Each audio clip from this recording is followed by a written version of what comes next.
Hello everybody and welcome to another exciting expeditious episode of Radiorama where I show you how to fix radios and tube-based electronics from the 1920s to about the 1960s. And I'm doing things in a little bit of reverse today. This is a Philco, I forget the model number, what's referred to as the Sled due to its unique shape on one side. Very Art Deco. Let's see, does it say the model number in the back? It does not, but it's definitely pre-war because I see a sticker in the back that says built for television sound and frequency modulation. Right before the United States entered World War II, some of the electronics manufacturers thought that they would sell you a television that had no sound and you would hook it up to either a console or a radio. That never happened and the war got underway. So I would date this probably sometime between 1939 and 1941. I'll look at the model number later, but what I'm going to do is start on the cabinet. This has the original finish, and the last thing I'd want to do is try to refinish this, because once you remove that patina, it's gone forever. So I'm going to use my favorite product of all time, and you can get it at the grocery store. It's called Old English. It's a scratch cover slash finish rejuvenator. That's the first step of this process. And the second part of the process is using a paste Carnauba wax. I use a Meguiar's Carnauba cleaner wax. It's a natural product and that'll help seal up the finish and preserve it. So we'll go ahead and start that process. Usually I do the electronics first, but since it's a nice sunny day, I'm going to do the exterior first. Alright, welcome to day 2 of working on the Philco. And it's actually Christmas morning, so I'm hiding out here in the garage. We're actually getting some decent rain today out there, which is good. We need it really badly. I did a little more looky-loo at this guy, and it is a 1941 model. And you can tell, because if you flip it over, this is the model 41-226, and it probably was sold in 1940. It's kind of like what they do with cars. They'd come out with the model year models a little bit in advance. And this is an interesting label here. It says built for television sound and frequency modulation the wireless way. So Philco had this feature they developed. It's kind of an early electronic form of a remote. They called it a magic box. And I believe these come with some sort of jack that's in the back of the chassis. It's one of these guys, and you could plug in the receiver.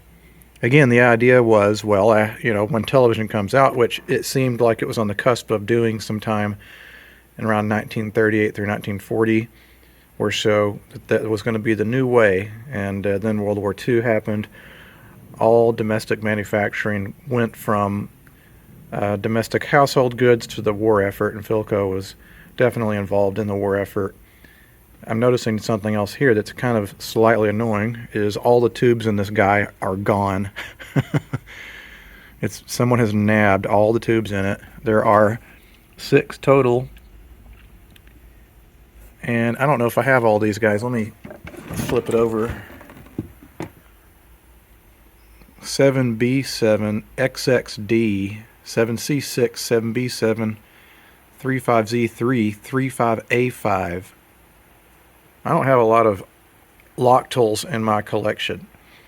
XXD, I believe, was also used in early FM circuits, even though this is definitely not an FM set. It's AM and I think police band, and that's about it. Police band is obsolete. There's nothing on it. It might even be 3 bands. Let me look at the front here. I wasn't really totally paying attention. Police band broadcast shortwave. So 3 bands. Has an on-off switch. And it's clearly a local set. These are all Bay Area stations. KSFO, KPO, KGO.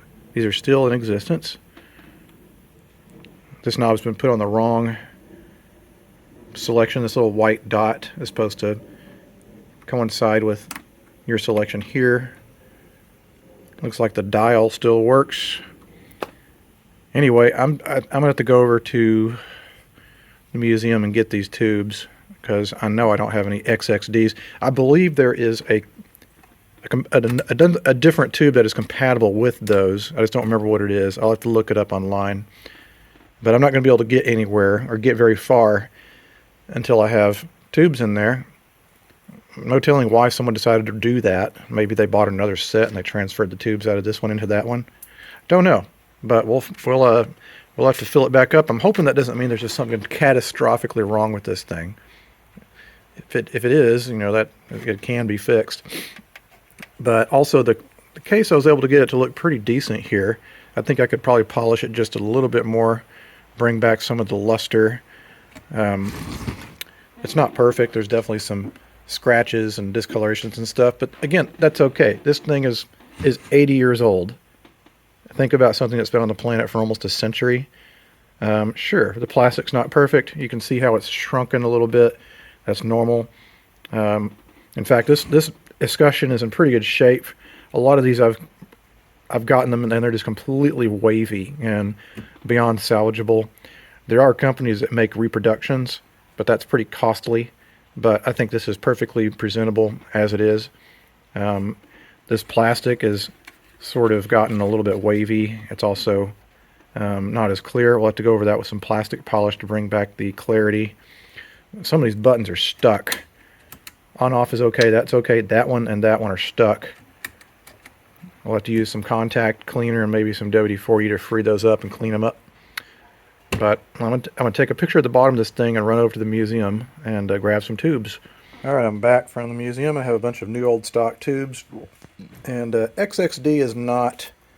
I was getting that confused with another tube that I believe, and I forgot the name of it already. I think it's FM 100 or FM 1000. XXD is a voltage multiplier, so it has nothing to do with FM or radio frequency type stuff. Now, I'm going to go ahead and remove the chassis from the case. There is something that I need to point out, which is, depending on how you feel about it and your comfort level, can be sort of important. Now, underneath this chassis is a sheet of compressed asbestos cardboard. And yes, we know asbestos is not good for you. The most important thing is that you prevent the stuff from getting airborne. And so what I do is I will take the back off, remove the bolts to hold the chassis in, and then I'm going to put on an appropriate respirator. And I'm going to put the sheet of asbestos into a sealed up plastic bag. And you need to look at what your local jurisdiction is as far as disposal. You do not want to throw it in the trash. If you live on a big enough chunk of land, maybe bury it, but otherwise do not throw it in the trash. That's illegal in most jurisdictions. And again, if you don't feel comfortable doing that, then don't do it. Like, there's no one saying that you have to mess with it. If you're not comfortable, you can just say, okay, well, I don't want to work on this radio, and put it back on the shelf or something. But I am going to do my best to carefully remove it without disturbing it, and sealed up in a plastic bag. Alright, so I removed all traces of the asbestos sheet, and it's all sealed up. And I'm looking underneath the chassis here, and it is 100% original. No one has been in here before. This is most likely just sat in that cabinet from the day it was manufactured back in 1940 or 41. Now, it does have something I kind of hate from this era. It has this rubber insulation on the wiring, even though actually it's pretty flexible. That's unusual. Usually the stuff just shatters. That's good. That's going to be a lot better. This is the electrolytic. We have two values here. I think they're probably either a 20 or a 40 or something like that. That's the original cap. Now, the other cap that's super important in here, and I've mentioned this in many of my videos before, is the chassis grounding cap, which is this guy right here. That's literally one end of the AC line, except the value is huge. 0.2 of a microfarad. We need to reduce that down to a much lower level, probably to a 0.01 microfarad, using a safety X2Y2 across the line cap. But what I'm going to do first is put the tubes in, clean the sockets, replace this electrolytic. We'll give it a test fire. We also have a cap here. It looks like it's shorted. The ends have shot out the end. We need to replace that. I'm just doing the bare minimum just to see if it has any life before I proceed. All right, well, I've got a good head start here. I forgot that you have to replace a lot of capacitors before you can get to some of the capacitors. So we have our two new electrolytics installed. They have the shared common negative. I've installed the safety cap to go into chassis ground and a few other caps in here, and I also replaced the cord. Here's a little trick I learned to keep your cords from chafing. Put like a little rubber washer before the knot, and that way if anything is going to abrade, it's going to be the washer, not the cord, because the other side of this is rounded off, so that's fine. But this end has kind of got a rough edge on it, so I don't want the cord to chafe on it. So now what I'm going to do is turn it over, clean the sockets, clean the controls and the contacts, and we'll give it a test fire, and hopefully it will possibly work. We'll see. All right, well, I'm going to go ahead and clean these contacts up on the top here. First, just get the dust bunnies off. You don't want to grind dirt into the contacts if you can help it. And now I'm just going to use a little WD-40 because I need to loosen these guys up. There's a controversy about whether or not WD-40 works great on electrical contacts. I have a tendency to believe it actually does a pretty good job. These guys are stuck. I'm probably going to heat those up a little bit. But while I'm at it, I'm going to go ahead and clean all the tube sockets. I think what I'll do before I clean the tube sockets, I'm just going to wipe this down with a damp cloth. And then I'll clean the tube sockets because I don't want to flush dirt into the sockets. Alright, so I'm ready to do a test fire. I got all my buttons freed up here. A bunch of new old stock tubes in their sockets. Let's see if it's on or off.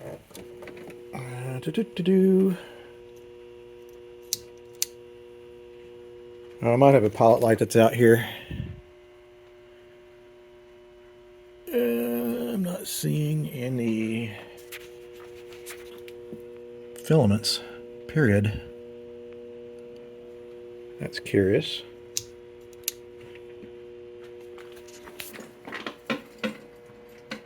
Oh wait, there we go. I guess the pilot light is bad.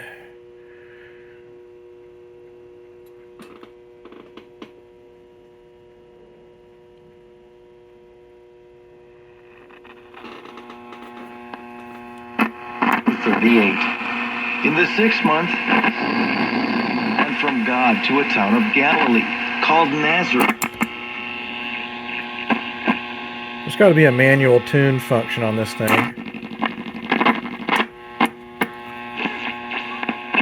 They tell me they arrived here literally with just $100 in the clothes. Black community boycotts. Well, it seems to be working. I just need to replace the pilot lamp. That's a good sign. We've got some dirt in the tuning condenser over here. It's kind of making some rubbing sounds. There's probably some dust bunnies or cat whiskers in there. We can clean those out. I use a business card to do that. But what we need to do is proceed with the rest of the recap job, which is not easy because there's stuff buried all over the place in this chassis. And then we will, well, I need to replace the pilot lamp. But then later on, I'll add the oh-so infamous audio input feature so that whoever gets this in the future can listen to music as well as radio. Stop filming. Crap. Not recognizing myself. Alright, so we're coming down to the last two capacitors. Of course, for the most difficult, you can't even see them. They are buried underneath all that wiring. And so we have one here. I'm not sure if you can, there it is, see the little stripe in the yellowish colored paper, and we got one over here. The way that I deal with this is I look for either one of their ends. And one end goes on this cap here. The other one goes, again, this is hard to film, this lead underneath this domino cap.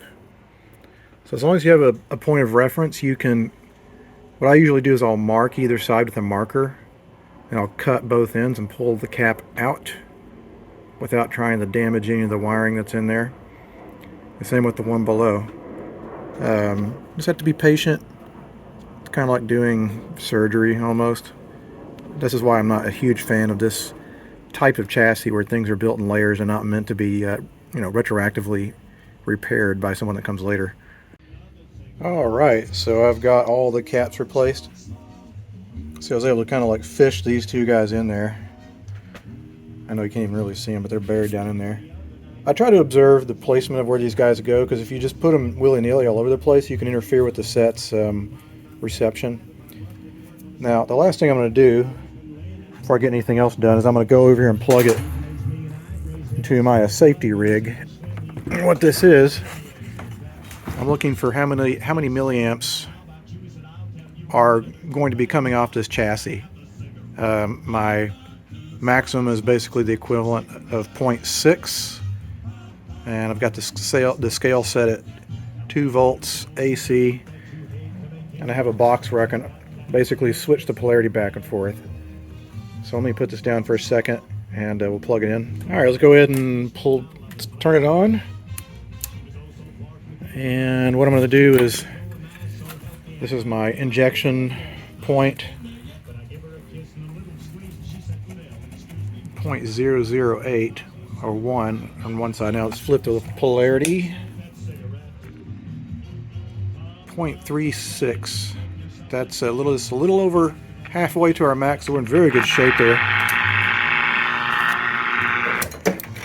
Seems like it wants to pick up a channel even without a antenna connected, which is a good sign. I'm imagining with all new old stock tubes, all new recap, and then I'll clean out these fins for the tuning condenser, and we'll give it another test run on radio, and then I'll proceed with adding the audio input feature. All right, well, I did a final test fire on the set, and one thing I've learned over the years is that unless these wires are directly soldered to this aerial, it doesn't pick up as well, and I'm not sure why.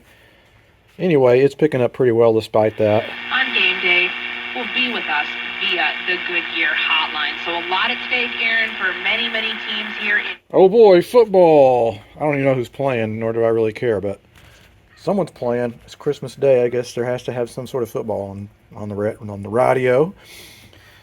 But I think what I'm going to do is I'm going to kind of pause on the electronics since it's in good, healthy shape, and I'm going to work a little bit more on this cabinet.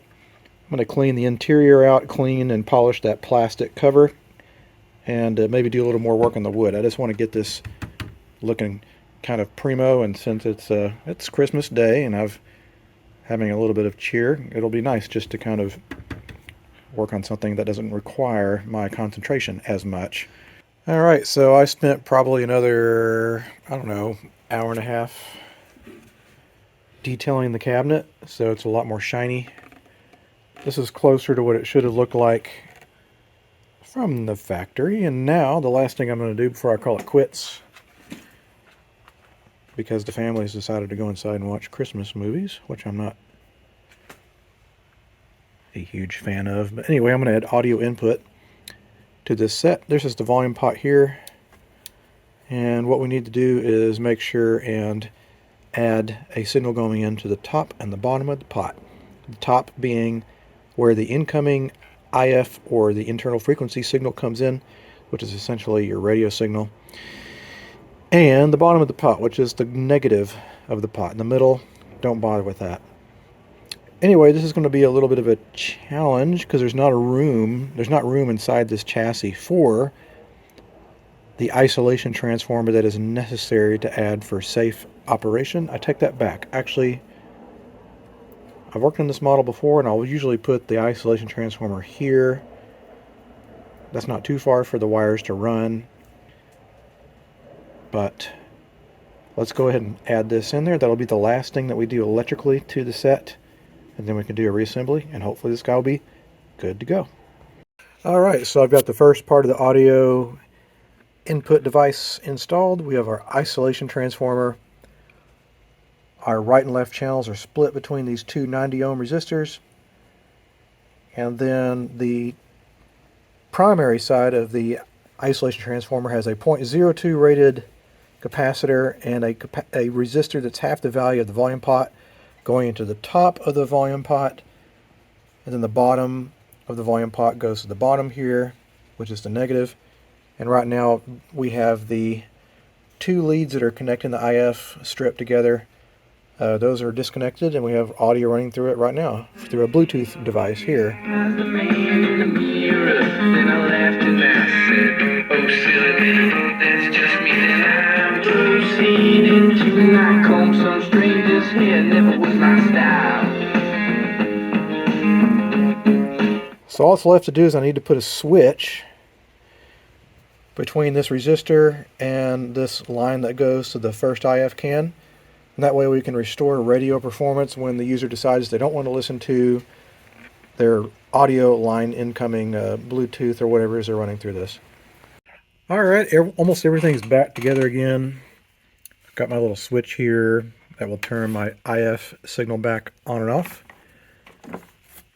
And we got the cardboard back with a little hole drilled in it for the switch. And what I'm going to do at the very end, because this back is in too nice condition, I'm going to put a coat of polyurethane over it to preserve these labels, because like usually these backs don't survive. The first time that someone changes the tubes, they're like, whatever, and they throw it away. So I'll put the switch through, we'll give it a final test and put some polyurethane on the back. And I think this guy might be just about ready to go. Alright, so it is now done. I have to say, like, I've worked on a few sleds. The original finish on this is better than average. I'd give it probably a, I don't know, 8 out of 10. Someone took pretty good care of this. Think about something that's 80 years old that still looks pretty good, you know. I mean, sure, the plastic's a little weird and wiggly and there's some wear marks, but it's old. It's almost 100 years old. Anyway, I've got my Bluetooth running through it. Love you so much, it hurts me, and there's nothing I can do.